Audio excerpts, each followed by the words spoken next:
好，来继续来看这个随机攻击的嫌犯张文，真明显是把旅馆当作是伊犯案的前进指挥所。警方继续来调查，发现张文12月初伫网络做一届来订2间的旅馆，一间离伊犯案的地点中山捷运站只有44米，另外一间是离大约270米。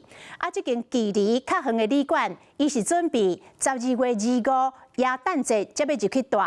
这是不是表示伊已经有计划要伫个耶诞节发动第3波的攻击呢？即摆嘛是要靠警方进一步来调查。变装了后，底帽排影行入大楼，看起来就亲像普通旅客。这是张文伫咧台北车头犯案了后，登去到中山站边旅社的形影。真恐怖！旅社房间内底，阁有未少无使用的汽油弹，伊根本就是把这当作前进指挥所。不过，这毋是当初设定唯一的基地。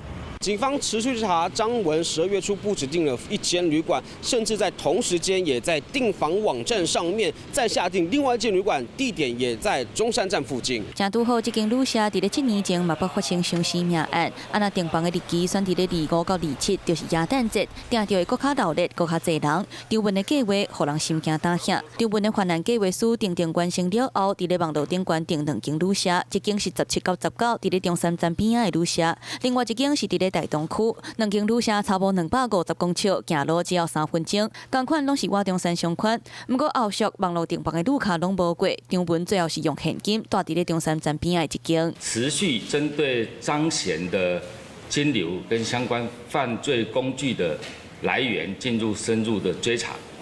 那我们发现张贤名下的账户有一个比较活跃的，就是一个中华邮政的账户。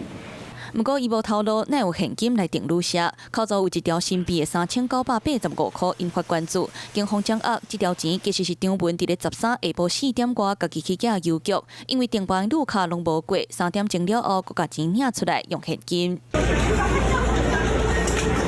张文到底敢有计划除了台北车头、中山后一个攻击点？警方要破解伊的硬碟，找出更较侪线索。